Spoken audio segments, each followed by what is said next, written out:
digital downloads to streaming, but there's a lot of folks, especially like in the country genre, where they just skip right over digital downloads. They're just going straight from physical CDs to streaming. The economics of streaming are not great, and it's about consumption and mass consumption to make money from streaming. And it's just a whole different economy.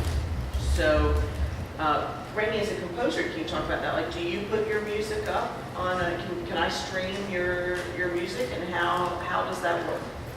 In rare instances, there'll be a soundtrack that comes out from something. We're about to put out something interesting for the Queen of the South thing. There's been we generated some excitement about the music. So I'm doing with this guy named Giorgio Moroder, who's a kind of a pioneer. If you know people know it and freak out, or they have no idea.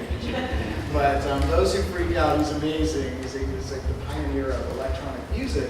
And so it's gotten a lot of hype. So we're getting the ability to do a full release. We're going to have a soundtrack. It's going to be streaming, a soundtrack that's going to be digital download, and vinyl, actually. But that's a very rare exception.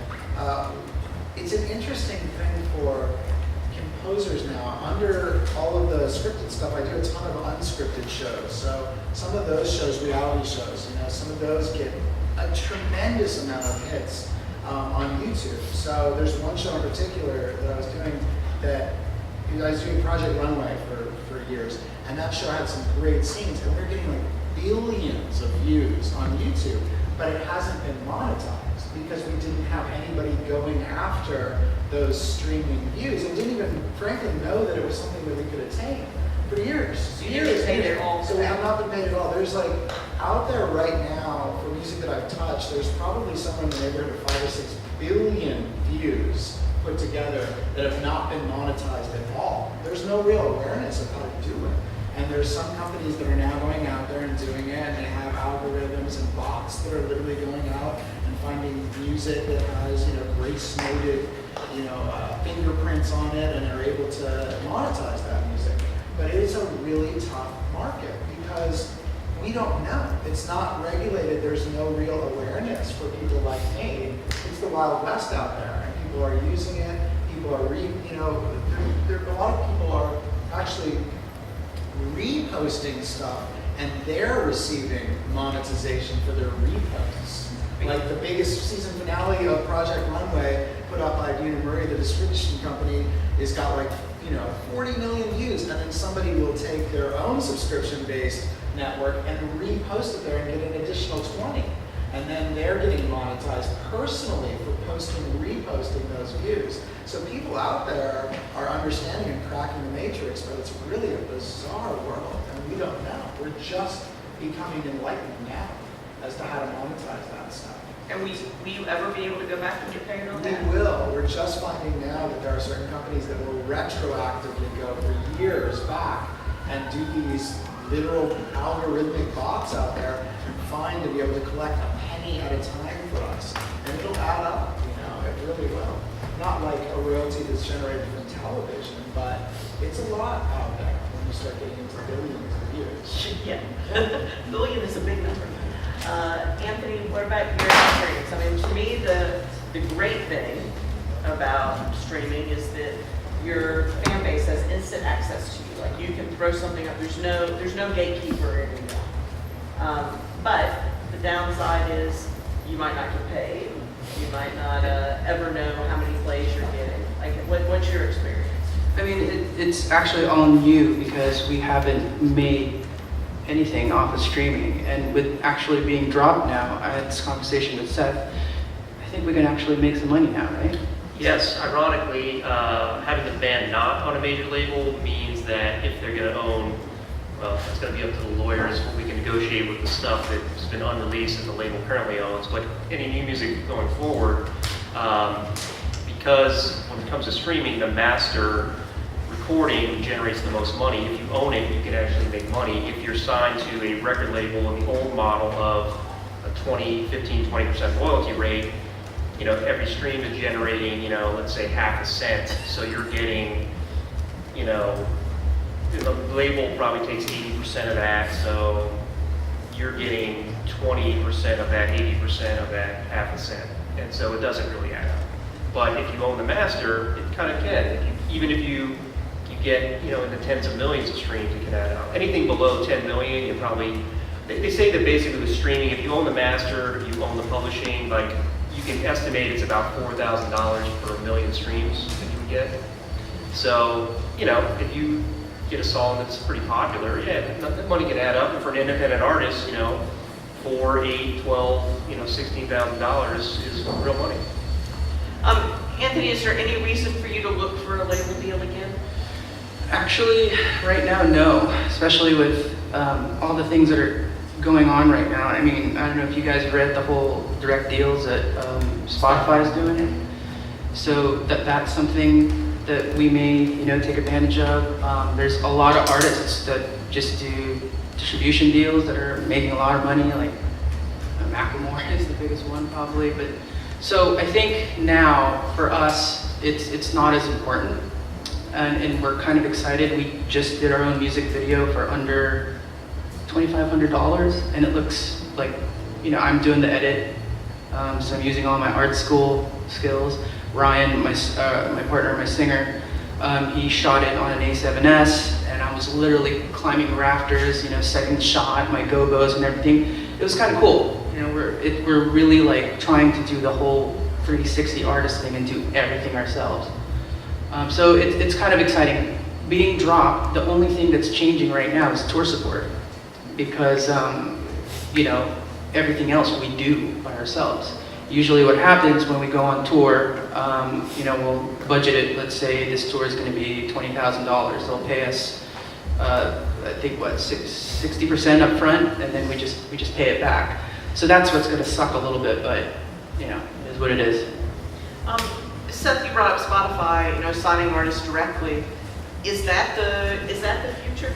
Is that what we're going to see? I think it's a future. I mean, I think when it comes to record labels, personally, I feel like major labels do one thing really well that no one else can do, and not because they don't have the money to do it, it's because it's the last bastion of, I guess, exclusivity that they control, which is radio promotion.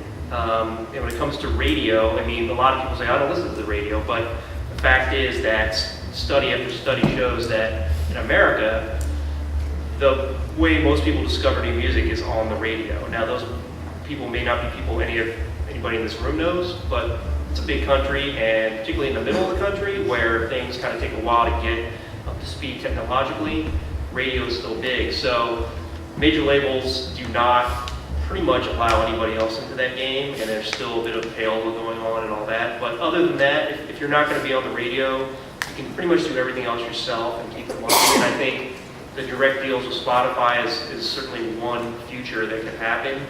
Apple could do the same thing. YouTube could do the same thing. Artists can, like you mentioned, there's no gatekeepers. I mean, there still are gatekeepers. There's just no barrier to entry to get your music heard. It's just like, who's going to hear it? Because every day there are thousands of songs being uploaded to Spotify, Apple, YouTube. How do you get people to notice what you're doing? And that way you do need partners of some sort, whether it's a record label or some company or whatever. But yes, I mean, I think that's definitely the future. I want to talk a little bit more about Giorgio Moroder, and then I've got one more question, and we'll open up. Am I supposed to open up the questions? Yes.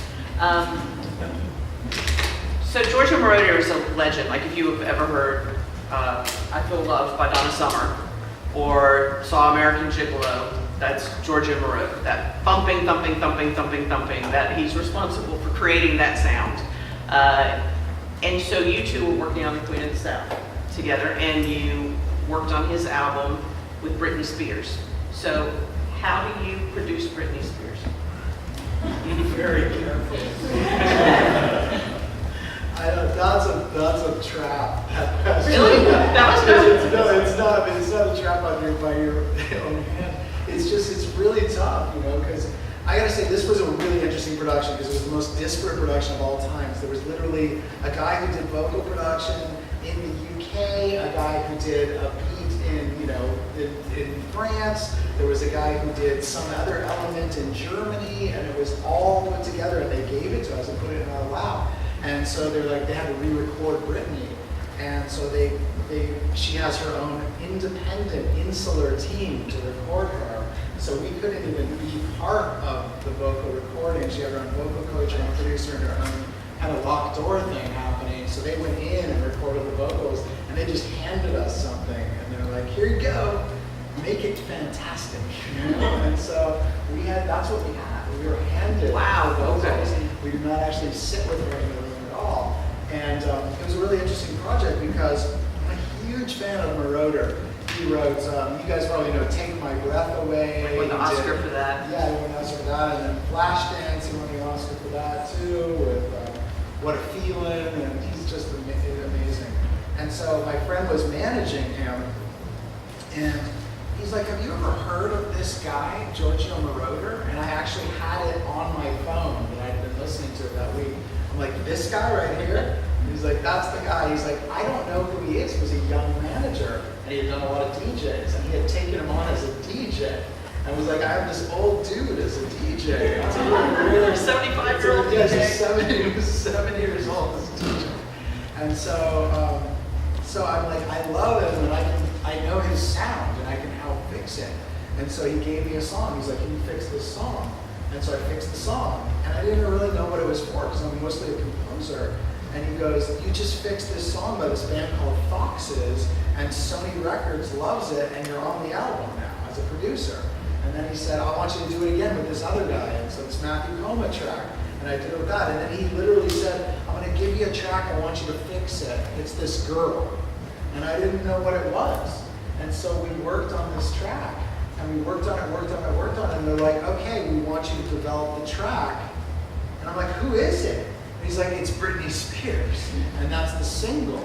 And we didn't even know what we were working on for a while. And so then we did it, and it broke the top 20, and it became a thing. And then my agent was like, "Have you considered working with Giorgio Moroder as a composer?" And so I was really nervous, and I had this meeting with Giorgio at Nespresso in Beverly Hills. That's where he wanted to have the meeting. And there was this coming to America moment with Giorgio Moroder because they're Italians or the baristas there. And this one guy saw him and he's like, "Giorgio Moroder!" And he started doing this like bow thing to him. And Giorgio was like, "Oh, the friend, this whole thing." And I'm like, "Oh my God, I'm with this legend." And so I muster up the nerve. I'm like, "Giorgio, have you ever thought about getting back into composing? I have some ideas, and I'd love to be your composer partner." And he gave me the longest silence of all time. So he looks off into the distance. "I love it." That's what he did. He gave me this longest. And so that was it. And we got a job right after. We started scoring Tron for Disney. And we got this movie with Walter Hill, which was really cool. He did The Warriors and Streets of Fire. He's a great old guy too. So we did that, and then we got Queen of the South, and it's about a drug war. And Giorgio scored Scarface, so it was a perfect match. So like, let's get the king of disco to score the Queen of the South. That was the line. And so we worked together, and we've been doing it ever since. And it's been just unbelievable. The guy is a real living muse. And he's the ultimate humble brag of all times because he truly doesn't mean it. And he'll say things like, "Oh, that reminds me of the time when I was just about to receive my 3rd Academy Award. I was sitting in this similar chair." And you're like, "What did you just say?" You know? And he went on this one tangent at dinner. He's like, we talk about cars. And he says, "Oh, yes, I had an experience with a car manufacturer." He's like, when I designed my Maserati," I'm like, "What do you mean you designed it?" He goes, "Oh, I made a Maserati with Andrea Maserati in Italy." And he actually made a Maserati. There's a design of a car that's on the road. Why not? And it's the craziest looking car ever. And, it's unbelievable to work with. I love it. Before I open up for questions, I want to ask each one of you regarding your career and the industry and the path we seem to be going in, what keeps you up at night? You want me to start with me? You start. I think the main thing is how to create opportunities for clients, which is ever shifting. So, 6 months from now it's going to be totally different. So how do you keep up with that? How do you stay ahead of it? And how do you, try to make a living for yourself and them with, basically with new rules being created all the time? I think being in a band and doing the musician thing, I think it's keeping your blinders, especially just because I live in Las Vegas, so my really good friends are in that band, Imagine Dragons. And, we're playing the same clubs in Vegas and all that stuff. And, they had a hit and they're huge rock stars now. But one thing that I always have a common thread with those guys was they just did their thing, and keeping those blinders, especially when you're on social media and everyone's kind of showing off and everything. I think being true to the art is kind of just blocking everything out and just focusing. That's kind of, I lose sleep trying to do that sometimes. For me, what keeps me up at night is my kids. I have 2 small boys and they're lunatics and they do not sleep. And then the industry part is the transition that's going into streaming now for TV. Whereas this thing that happened with anger management and all these TV shows, they're evaporating. That is becoming a very, very scarce item as everything's transitioning to Netflix and Hulu and Amazon and Apple. That is not happening anymore. They're doing these direct licenses and there are really no royalties anymore. That whole royalty stream is evaporating. And I see a lot of composers coming into this desert of royalties, which is in most instances up to 80% of our revenue streams. And so that happens. And companies like Netflix are saying, okay, we'll calculate what we think you might earn in a theoretical royalty, and we'll give it to you all at once. And it's way lower. So it's basically like, here's 20 grand as a speculative royalty for you all at once, and no matter what happens with this show, if it lives for 100 years, that's what you got, and it's no more. So that's a really dangerous thing, and BMI and ASCAP and CSAC and all those companies are trying to figure out ways to monetize it, but a lot of them have made a deal we're locked into some deals that aren't preferable. So we are now as composers trying to find new ways to do that, and that's what keeps me up, is this ever-evolving market that we don't know what's exactly going to happen. So we'll see. Hopefully there's still room for us to keep those royalties generated. Thank you for the story idea. It's going to be an excellent billboard story. So thank you for that. And I just want to open it up for questions. Yep, in the back. I have a question for Seth and Anthony, and I just want to start by saying I don't mean it controversially, but I think that you've described the dynamic about what Spotify now means to the artist in a completely appropriate way in terms of my understanding. The only thing I often hear when you ask an artist or a manager why you made a deal with a major as compared to Spotify is often, we went through all the dynamics, we decided we absolutely shouldn't do it, but the artist thought they'd never be an artist unless they were with a major label, and therefore we did it anyways. And I'm just wondering, in your dynamic with each other, did you really have a long conversation about whether or not you should sign with the label? Or? Okay, you want me to start off? I mean, you can start. Well, okay, so I was a big fan of the label. Anything from Chemical Brothers to Kylie Minogue, when they gave us the offer, it's like, I love that label. I think when we signed in 2014, there was still this oh, you're on a major label, yeah, rad. But now, with streaming changing the game, it doesn't matter. And it's almost better not to be on a major until you have those numbers and you need that bank. And I said we did have a conversation. I mean, when I first started managing them, which was 2011, I think, that was the goal, because the type of music that they were creating was basically stuff that, everyone who heard it was like, oh, this should be on the radio. And I agreed. And I mean, to this day, that's the only way you can get on the radio in any meaningful way. I'm talking top 40 or commercial radio, not, NPR type stuff, is being on a major label. So the calculation was that's what we want to do. And when I was able to get a song played on a commercial station that led to deals, the thinking, a bit naively in retrospect on my part, was okay, I'm able to do this on my own. I had a management partner at the time that got the song on a commercial alternative station in Las Vegas. I had a friend who was an indie promoter. This is all before they were signed. Who was able to get them on 3 or 4 other commercial alternative stations, and so we built a little bit of a base with 3 dudes basically working out of their houses. I figured, well, shoot, major label, that's what they do is radio. Like, this is the no-brainer way to go. Unfortunately, I was wrong because they didn't help in that, department. So I would do it all again the same way, but I think I learned a lesson that, you kind of have to be wary of any situation you go into, whether it's with a major or doing a deal with Spotify. We were better doing it on our own. So he sent the song to Regan. Regan spun it. Every major was there. We hired an indie, this guy Mark Codellos. Got it on 8 stations. Signed, Caroline took over, botched the whole thing. So it's like our instincts were right, So now being dropped, it's like we're doing the video and like now we're game planning. It's like we're free. And since streaming has changed, it's like there's all these opportunities now, and we're kind of excited. Yes. This is another question for Anthony and Seth. The case of the 13 Reasons Why, you talked about how you can see this transparent street jump in the streams after that song was played on Netflix.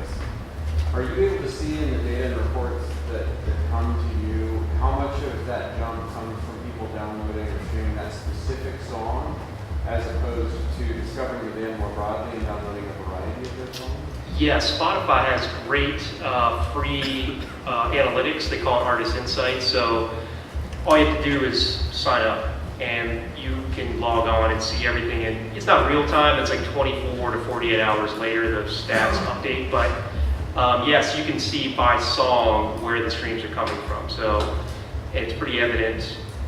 You can see demographically, geographically. You can see, what playlist it's on. And in Spotify, anything that's in a group of songs is considered a playlist, whether you or I built ourselves or it's a soundtrack like 13 Reasons Why. So it'll tell you X number of listeners, X number of streams, X number of saves are coming from this playlist. So yeah, it's definitely evident. You can see where it's coming from. They added this new feature where you can compare your streams with up to 2 other artists, so you know what lane you're at. So that's cool. And like, if you're down, I mean, I'm cool with it. Like, we can invite you if you wanted to look at our insights. We'll just add your email. Just don't mess it up. It's open source. That's our motto right now. I mean, like I don't mind open anybody book, doing it. So. Alan? First of all, Melinda, you asked some great questions. Thank you. And, for your article tomorrow, John Josephson, who's the president of CSAC, will be out of town. He's on that panel tomorrow morning, right? For us, most of us don't spend any time in studios. We like to a lot of time in studios. I'm curious if you've ever recorded here and what you look for in a studio. What distinguishes them? That's you. Yeah, I recorded a bunch here. I actually had a lockout here at one point in one of the rooms for a couple of months. And it was interesting because I have a studio that we built out of this back part of the house, so I have a home studio in essence. And the state of technology right now is so efficient that I can do everything that I need to do to manage any type of TV show or even production for that matter out of that system. So coming here was to try to transition both to give me a gap between the kids and family and to have a 9 to 5 more so here at a space. And so when I came here, the incredible aspect of it was seeing artists in the halls and the excitement of it and seeing the service of the place itself and all the vintage board and a little bit of the magic from all the previous artists who've been here historically, and to see it. What I'll traditionally look for is a great team now at a studio. I'll go out to other studios when the job entails it, like a big orchestra or a real serious rock band, and I'll look for a great sounding room that has great acoustics, a really cool board that has great dynamics, and a great engineer, and build a team. And it's usually the service, the room, the board, the team. And it always feels really cool. Even if you're using only one channel of that board, there's a lot of times you do, and just to stand in front of this thing that looks like a flight control, it's pretty cool. You could probably buy a car with one of those channels, Yeah, right? it's true. But I mean, this studio is just amazing. Yeah. Like, T-Bone Burnett could be downstairs. Yeah. He's usually in the studio downstairs. Ed Cherney, who's a Grammy Award-winning engineer, did like all the Monty Rate stuff. It's his rooms. I mean, he says a lock in, that's actually his office is right there. That was- John Alasia's down the hall. Yeah, mayors. Yeah, John Mayer's producer's right down the hall. Like, I love coming here. So thank you for having this here. Like, I love Village Reporters. Any other questions? Excuse me. John Mayer, the reception is in the rock. And I was told the story that John Mayer was performing there. The tile fell off the roof. The roof was only 10 feet tall. They realized the roof was actually about 25 feet high. There was a drop ceiling. So when you get in the room, look up. And we have John Mayer to thank for that? That he was performing in there and that's when the tile dropped? That's all. Yeah, the whole. I believe you. You had a question, sir? Yeah, just piggybacking off Alan's comment, but with the Spotify Insights geographic data, does that allow you to better kind of your concert tour? Yes. I'd say yes, and it depends on the numbers, but definitely you can tell like what cities you're more popular in. I think there's a little bit of sort of maybe false expectation sometimes with that, because just because someone's streaming a song doesn't mean they're necessarily connected to the band. I mean, you know, you can say, oh, well, we get a lot of streams from Chicago, and there's more likely to be fans there, but you can't really tell how many fans. Now, if you get to, you know, major sort of artist level, yeah, you can tell that. But like for these guys, you know, like right now with like the 13 Reasons Why track, the city that has the most streams is Santiago, Chile. And it's weird because the country itself doesn't, but that particular city has the most streams. Now, does that mean there's a lot of fans there? I don't know. Or maybe there's just a lot of fans of the show, but we're probably not going to go to Chile to find out, you know, unless someone pays us a bunch of money. So, yeah, it helps, but it's not 100%. And Melinda mentioned something earlier about country music, and I have a friend who manages producers, and one of his producers, he manages Dave Cobb, who did Chris Stapleton's record, and we were talking about streaming the other day. He said, you know, that record he did, Traveler, has sold like 2 million copies. Now, if you know anything about statistics, now what Billboard does is kind of combine physical sales with digital downloads and streaming, and sort of there's a formula like says how many album equivalent, you know, how many album equivalents this is sold. But he said it's mostly physical for like Chris Stapleton. And I looked on his Spotify account, and for 2 million, correct me if I'm wrong, Melinda, but for about 2 million albums, you'd have to do about 3 billion streams, something like that. I can't remember the exact formula, but we have a track equivalent. Yeah, so it's like 1,500 streams equals one album, right? Around there roughly. Okay, Sure. well that's what I read. Maybe that's wrong. But his streaming of his top 7 songs is not even 500 million. So obviously his fans are finding it elsewhere. So those analytics on Spotify probably don't help Chris Stapleton's manager a whole lot. Still so. Yeah. Anyone else? I think we'll run over our time anyway, and I think there's food waiting for us, right?